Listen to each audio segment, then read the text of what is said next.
Shri Gurubhyo Namaha Harihi Om.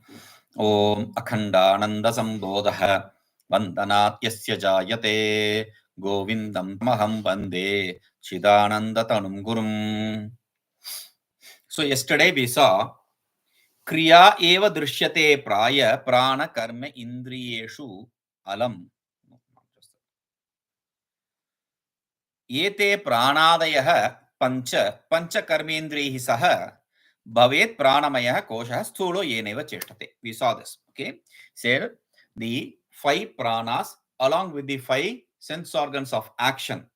5 pranas plus 5 sense organs of action. That is equal to the pranamaya kosha. What is the strength of this pranamaya kosha? He says, yena sthulo ceṣṭate. Yeneva sthulo ceṣṭate. Because of which alone the gross body performs the action. What? Subtle makes the gross body perform the action. Subtle body makes the gross body perform the action. How can that be? So that needs to be explained. So first he says, yadyanniṣpādyate karma puṇyaṃ va pāpameva va vāgādibhiśca vapuṣā tatprāṇamayakartṛkam. Yadyanniṣpādyate karma puṇyaṃ va pāpameva va vāgādibhiśca vapuṣā tatprāṇamayakartṛkam. So he says vāgādibhiśca vapuṣā, vāgādibhiśca vapuṣā cha, by the organ of speech, etc., and by the body also. Puṇyaṃ va pāpameva karma. Either it be the punya karma or papa karma. Yadyat karma, whatever be the karma, whether it is punya karma or papa karma, does not really matter. Punya, papa. Punya more, less papa. Papa more, less punya. All the permutation and combination, whatever be it, all that is niṣpādyate. It is all practiced by, done by, effectively carried out by this. That is why tatprāṇamayakartṛkam. That all those activities which are performed, they are all performed by the prana as the doer. Pranamaya as the doer. Very good. Pranamaya is the doer of. Wait. Why? Because when we spoke about vijñānamaya kosha, you said vijñānamaya is the doer. Now, when you are talking about pranamaya kosha, you are saying pranamaya is the doer. Who is the real doer actually? Oh, let us inquire into this now. Okay. I did it. It is my favorite job. When we say, whom are we referring to? We are not referring to ourselves. We are referring to the physical body. Right? So, physical body became the doer. When we start inquiring into it subtly, the physical body cannot be the doer because the physical body lies down there without any activity and people around are very active when the body is dead. Now, that physical body, because there is no prana, there is no activity. So we say the physical body cannot act. Therefore, the prana is what is the doer. Until now, we thought the physical body is the doer. Now we say, no, it is the prana which is the doer. Okay, is the prana real the doer? We are not even getting into the, I am not the annamaya kosha, I am not the pranamaya kosha, I am not the manomaya kosha. We are not into getting, we are logically trying to understand. Okay, but this prana is being controlled by mind. Now I should not breathe. Now I will exhale. Now I will inhale. I am making the prana do things according to my wish and fancies. If I don't want to take breath, I'll take, I'll stick. How long I can stay without breathing? We all do this. Now, the prana is controlled by whom? The mind. Therefore, who is powerful? The mind. Then who is the doer? Prana is making the mind is making the prana do things. Therefore, prana is not the doer. It is the mind which is the doer. But wait, the mind also I see as it is in a very good position. It is in a very bad position. The mind is depressed. Mind is happy, etc. All these experiences. So who is the seer of mind? Who is the doer of mind? So it is not the mind itself which is the doer. It is the something which is superior to the mind. We don't know what it is. That is the doer. We said in Vedanta, vijnanamaya, buddhi, intellect. So the doership transfers from one kosha to other kosha according to our understanding. So if we say the intellect kosha is the intellectual sheath is the doer, that is a different understanding. Now when we say pranamaya kosha is the doer, that is a different understanding. There is nothing wrong in this. Okay. Now all these activities, whether you perform the good activity or bad activity, all of them are done by pranamaya. I don't understand that. Okay, we'll give you an example and make you understand. vāyunoccālito vṛkṣah nānārūpeṇa ceṣṭate tasminviniścale sopi niścalaḥ syādyathā tathā. Next sloka also. prāṇakarmendriyairdehaḥ preryamāṇaḥ pravartate nānākriyāsu sarvatra vihitāvihitādiṣu. vāyunoccālitah vṛkṣah nānārūpeṇa ceṣṭate tasminviniścale sopi niścalaḥ syādyathā tathā. prāṇakarmendriyaihi sah preryamāṇaḥ pravartate nānākriyāsu sarvatra vihitāvihitādiṣu. Yatha, like vāyunoccālito, vāyuna by the air, uccālito when it is shaken, when it is moved. What? Vṛkṣah, the tree. When the tree is moved or shaken by the vayu, then vayu, the wind, nānārūpeṇa ceṣṭate, it acts in multiple ways, in different ways. What are the ways? See, when the wind is very light, then the only the leaves move a little bit. When the wind is a little strong, then the stem along with the leaves, they also move. The wind is a little more strong, then the branches move. The wind is even strong, then the whole tree moves. The whole tree moves like a seesaw, one side to other side it can do, or it can rotate. When the wind is even more stronger, the tree will bend. The wind is very powerful, then the tree will get uprooted. Everything is possible. Different levels of activity because of the wind. And in Uttarakhand and all, I have seen the wind, because it is moving left and right, the electricity post, like electric post, they get confused. Should I go to the left or right? You will see them twisted in awkward positions. It will look like, see, Uttarakhand is called as Yoga Nagari. It's called as a city of yoga. Okay. You can see all these lampposts twisted in yoga postures. So all these different kinds of activity takes place. But viniscale, tasminviniścale sopi niścalaḥ syāt. If the wind is not moving during the summer periods in Uttarakhand, in Uttaranchal, or in Rishikesh, or in Tirthamalai also, there are some particular period where even the leaves will not move. There will be no flutter in the leaves also. No movement at all. Absolutely no air. Dense. So that is how when the wind moves, the tree, everything moves. When the wind does not move, then there is no air, there is no movement. Similarly, tathā, similarly, prāṇakarmendriyairdehaḥ preryamāṇaḥ dehaḥ. By the prana and karmendriya, when the body is prodded, instigated, preryamāṇaḥ, to prod, to instigate. When your body is instigated by the prana, okay, perform.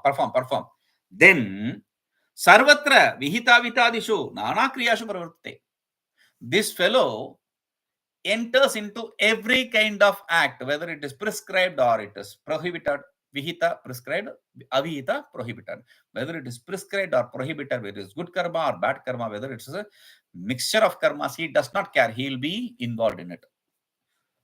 Nānākriyāsu, different kinds of activities there. Like we spoke about the gradation. In all the kinds of gradation, he will perform.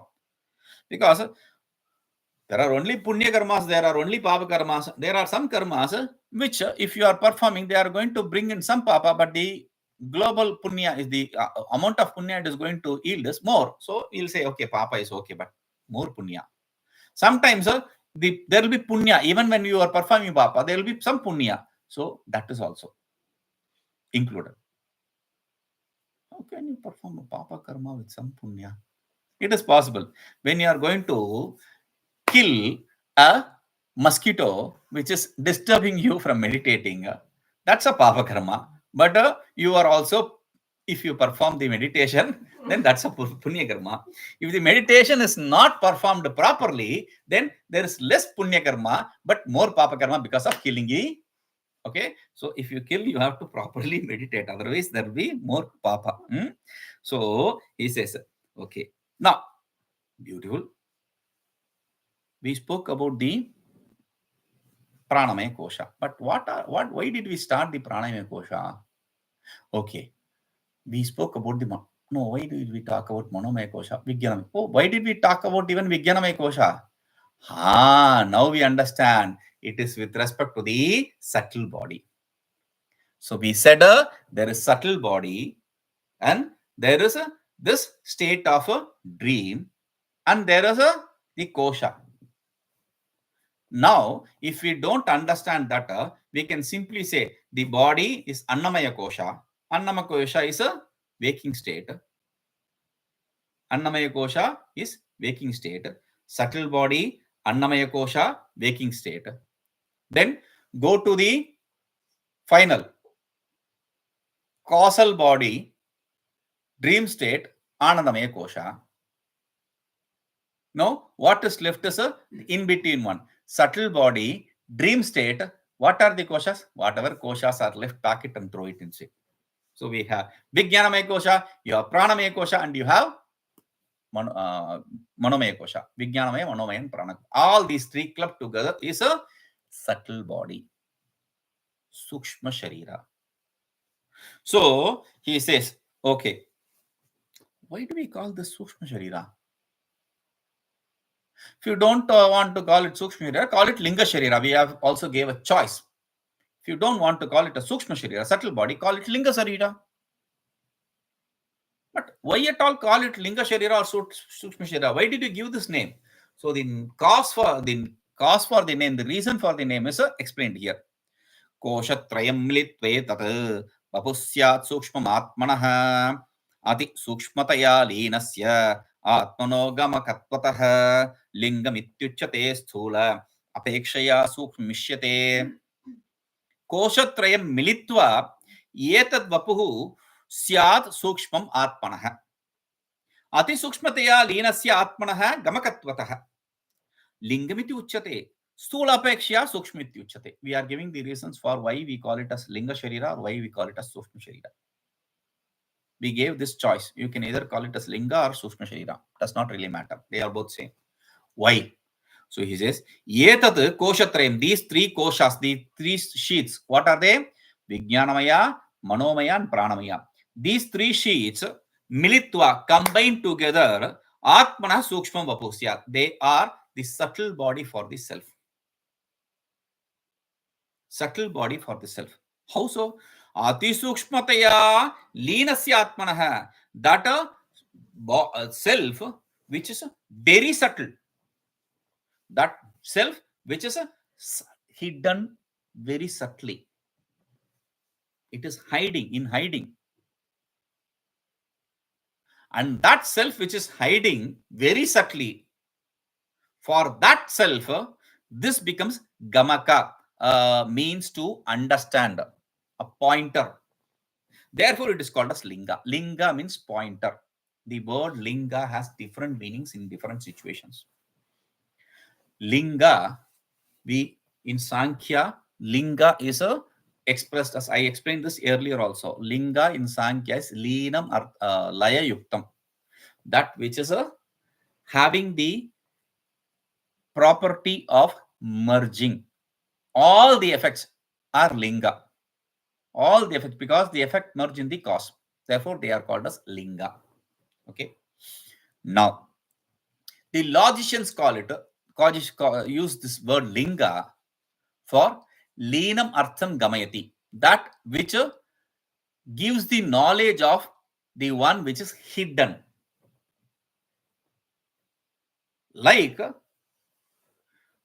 the example is smoke. Smoke is the linga, pointer for the fire.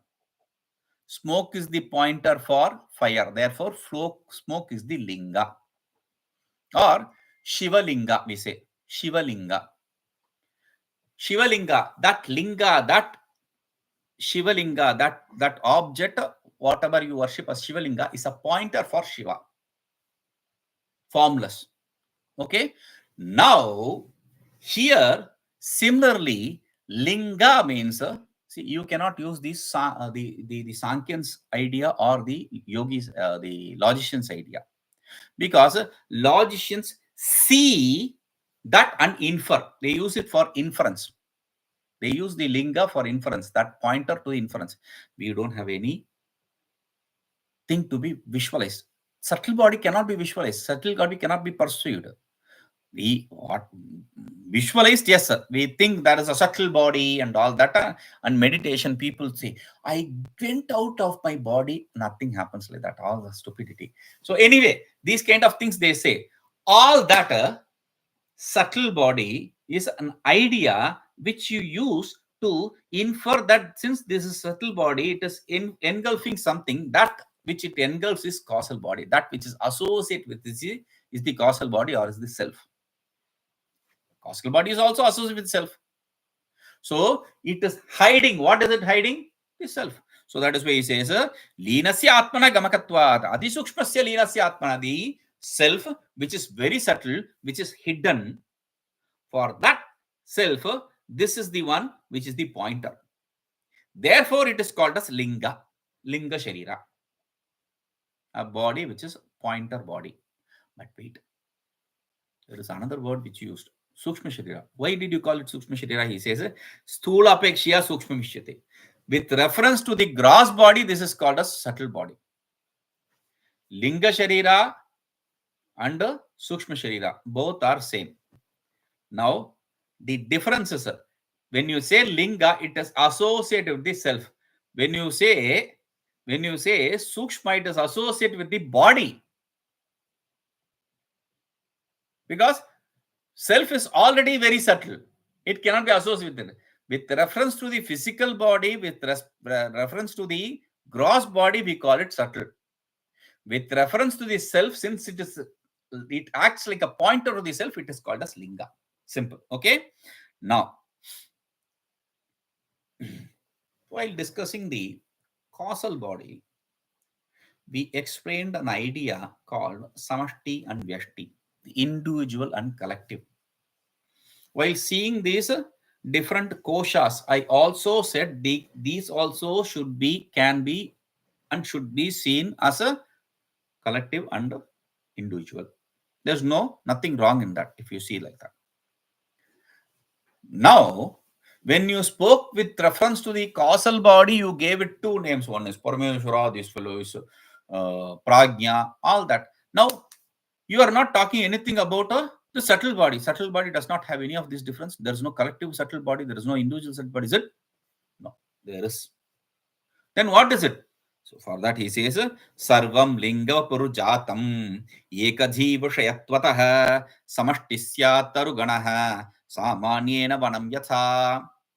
Sarvaṃ liṅgavapuḥ jātam ekadhīviṣayatvataḥ samaṣṭiḥ samānyena vanam yathā.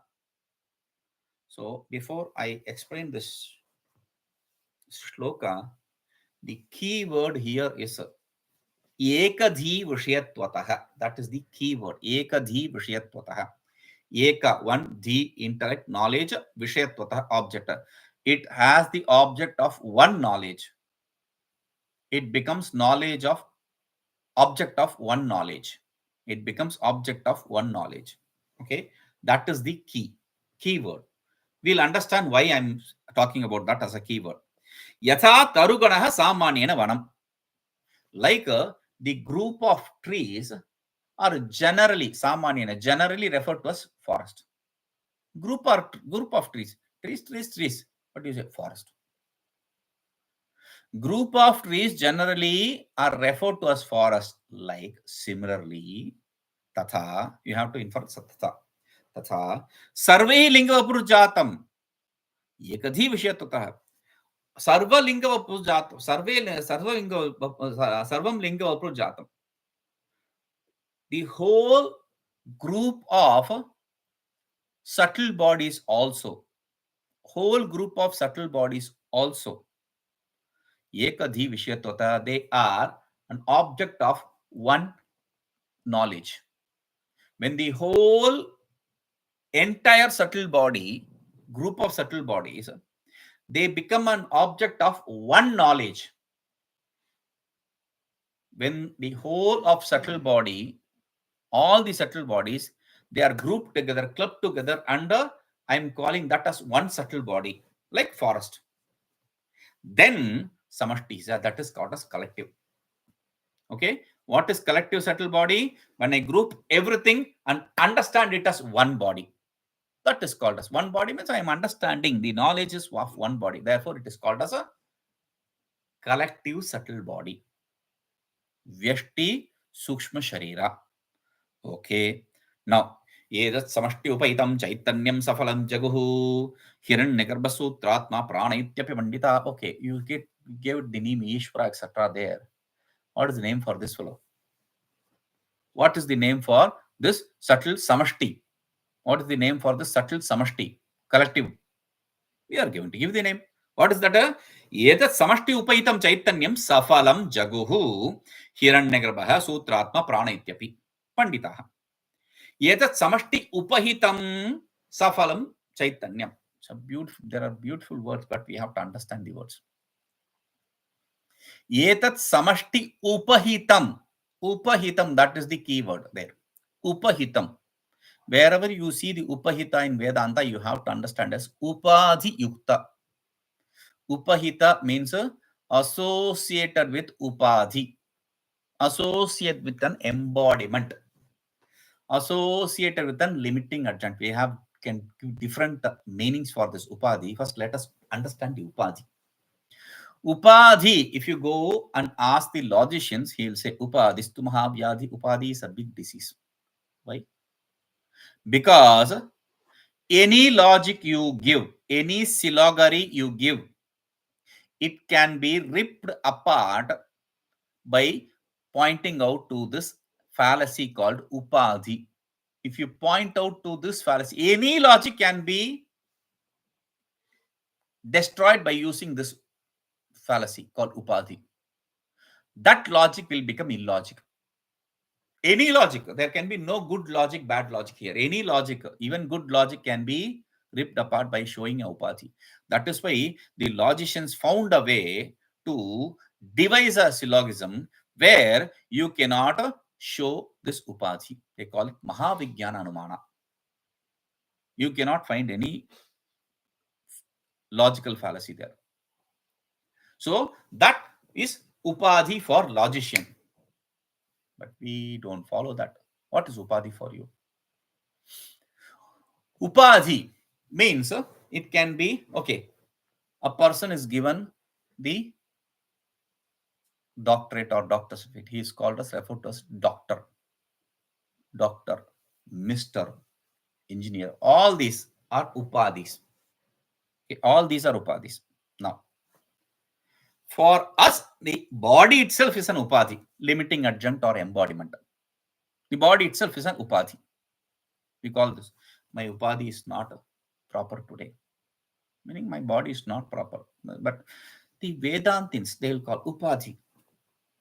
So the upadhi has different meaning in different connotations, in different places. But for Vedanti, particular meaning for this upadhi is upa samīpam yad vastu tad athava tad dharman adadita iti. To simply put, whatever is closely existent, whatever is close by, that or its attributes, whatever is close by, that very object or its attributes which receives is called as upadhi. That which receives the object or its attributes close by is called as upadhi. That which receives the object or its attributes, that which allows the superimposition of the object or its attributes close by is called as upadhi. I don't understand. Okay. There is a hibiscus flower, a red flower or a red cloth. On top of that red cloth, you place a crystal. On top of the red cloth, you place the crystal. When you see the crystal, you will be sometimes fooled that you see a red crystal. The crystal does not have any color, transparent. But in association with this redness, it does not bring the red cloth into itself. It brings the red color to itself. It superimposes the red color on itself. That is the upadhi for Vedantins. Okay, now he says upahitam upadhi yuktam, that which is endowed with this limiting adjunct or embodiment. Safalam chaitanyam. Safalam chaitanyam. Phala means result. Safala means along with the result, consciousness. But safala does not mean along with results here. Safala means along with the reflection. That is the only result which the consciousness can produce. The consciousness cannot be cause or effect of anything. The only effect or result it can be seen as is it getting reflected in the reflecting media, whether it is ignorance or this. Everywhere there is a reflection, association of consciousness. Nothing exists without association with consciousness. So this consciousness which gets reflected in this embodiment, which is collective embodiment. Hiranyagarbham, Sutratma, Pranityapi Panditah. That is what you understand. See, understand this. Rope associated consciousness is a rope. I don't say rope associated consciousness. When I say rope, I mean it is rope associated consciousness. Similarly, when I say collective linga sharira or collective subtle body, when I say collective subtle body, I'm not saying subtle bodies. Collective, I'm bringing collective as singular. Okay, collective body. That collective body, when I say inherently, what I mean is collective body associated consciousness. When I say rope, I mean rope associated consciousness. When I say collective body, I mean collective body associated consciousness or collective body reflected consciousness, whatever. You call it association or reflection, does not really matter. We have seen this. So he says that collective body, which is in association or which has the reflection of the consciousness, is called as a Hiranyagarbha. Is called as a Sutratma. Is called as a Prana. The same collective body reflected consciousness is called as a Hiranyagarbha, Sutratma, Prana. 3 different names. By whom? Panditaha. People who know about this, they say. Panda Jnanam Yasyastiti, one who has the knowledge. They say about this. Now, why did he give the name Hiranyagarbha to it? Hiranyagarbha. Hiranya means gold. Garbha means a womb, golden womb. What is that name? Somebody says Hiranyanda. Hiranyanda means a golden egg. When the golden egg broke into two, there is this story also. The golden egg broke into two. The upper part became the heavens. The lower part became the earth. The in-between part became the in-between world. All that stories. Now, we are not entering into those stories. We are seeing this in a different way. He says, Hiranmaye buddhi garbhe prachakasti hiranyavat hiranyagarbhais ityasya vyapadeshastato mataha. Why do we call it Hiranyagarbha? Hiranyagarbha is the first born because that's the causal body. Subtle body, not the causal, subtle body. So he is called as firstborn. So, why do you call it Hiranyagarbha? Hiranmaye buddhigarbhe prachakasti. Hiranyavat. Hiranyagarbhe ityasya padesha tato matah. Very simple. He says Hiranmaye buddhigarbhe. Buddhigarbhe, in the womb of intellect. In the intellect womb. How is that? How is that intellect womb? Hiranmaye, that which is in golden hue. In the womb of intellect, which is of golden hue, golden color, this exists. How? In the golden womb, this dirty. No, Hiranyavat prachakasti. This shines like gold. This fellow, this collective subtle body shines like gold in that golden womb of intellect. Mahat. Therefore, tathā, therefore, asya hiranyagarbha iti. Therefore, it is called as hiranyagarbha. Don't have to imagine, meditate on this. No, you don't have to. Just understand. The collective body is given a name, hiranyagarbha, because it shines like a gold. That's all. So, vyapadesha matah, that is how it is accepted. The name is accepted as hiranyagarbha. Okay. And what about the other two names? One is Sutratma. The other is a Prana. Why? Why did you give that name? So he says, Samastalingadeshu Sutravatmani Panktishu Vyapya Sthitatvat Sutratma Prananat Prana Uchyate. Both the names are explained in the same shloka, in this one shloka. He says, Samasta Linga Deheshu Sutravat Mani Panktishu Vyapya Sthitatvat Sutratma Prananat Prana Uchyate. Mani Panktishu Sutravat Vyapya Sthitatvat. Mani Panktishu. Mani means beads. Pankti means group of. In the group of beads, among the group of beads, we saw just now in the malas, the group of beads, one which Vyapya Sthitatvat means pervades. Pervades means not clubbing it together. Intertwining. That which goes inside and binds all that. What is that which binds all the beads? The thread. Sutra. The thread is sutra in Sanskrit. And since it is Atma, it is the self of the nature. So that which is of the nature of, that is of the form of a thread, which is binding all these beads. Similarly, this fellow, he binds all the subtle bodies and exists. By binding all the individual subtle body, he is existing. Therefore, this fellow is called a Sutratma. He is like the thread which binds all the, see, bead, bead, bead, bead, bead, bead, bead. Instead of bead, bead, bead, bead, you can say a garland. Instead of flower, flower, flower, you can say garland. What is that which makes you call it as a garland or a rosary? It is this thread. If this thread is not there, you will be calling collection of flowers, collection of beads. Because of this thread, it becomes rosary or garland. Similarly, because of this Sutratma, all the individual subtle bodies grouped together and connected. Okay. Now, Sthitatvat, Sutratma, that is why he is called a Sutratma. Vyapya means not pervading. Vyapya means connecting them, intertwining them.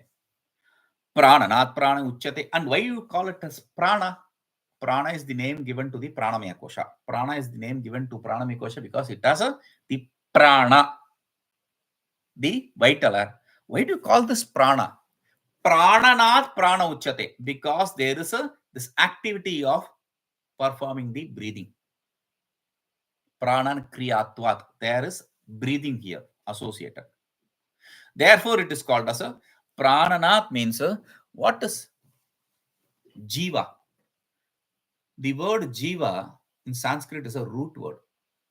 The meaning for Jiva is Jiva Pranadharane. That which holds on, that which associate with the breathing, that is what is called as a Jiva. Now, this fellow is associated with that breathing, this Jiva. Therefore, he is alive. Since this activity of prana makes him alive, he is called as a prana. Okay. Now, we have seen samaṣṭiḥ and vyashti, the collective and individual. Did you see the collective individual? No. We saw the collective, which was given the name Sutratma, Hiranyagarbha, and Prana. What is the individual? We have not seen the individual subtle body. Is there any name there? We gave a prajna name. Is there any name for him here? We'll see the name Taisa. But here, what is the individual body? He says, naikadhiviṣayatvena liṅgavapurjātamekadhīviṣayatvataḥ. Na ekadhiviṣayatvena lingam vyashtirbhavati. What is individual or vyashti? Individual. How does this become individual? How did it become collective? It became collective. I said the key word is ekadhiviṣayatvena. It becomes an object of one knowledge. Therefore, it is called as collective. Everything, all the subtle body became an object of one knowledge. Therefore, it is called as samaṣṭiḥ, collective. Now here, na ekadhiviṣayatvena. It is not an object of one knowledge. Therefore, it is object of different knowledge. Subtle body, subtle body, subtle body, subtle body. They are all different. They are not clubbed together and grouped together. Therefore, since it is not an object of one knowledge, it is individual, vyashti. That is why he says, naikadhiviṣayatvena lingam vyashti bhavati. This linga, this linga sharira, this subtle body becomes referred to as vyashti. We will see this. Om purnamadaḥ purnamidam purnāt purnamudachyate purnasya purnamādāya purnameva avashishyate. Om shanti shanti shanti.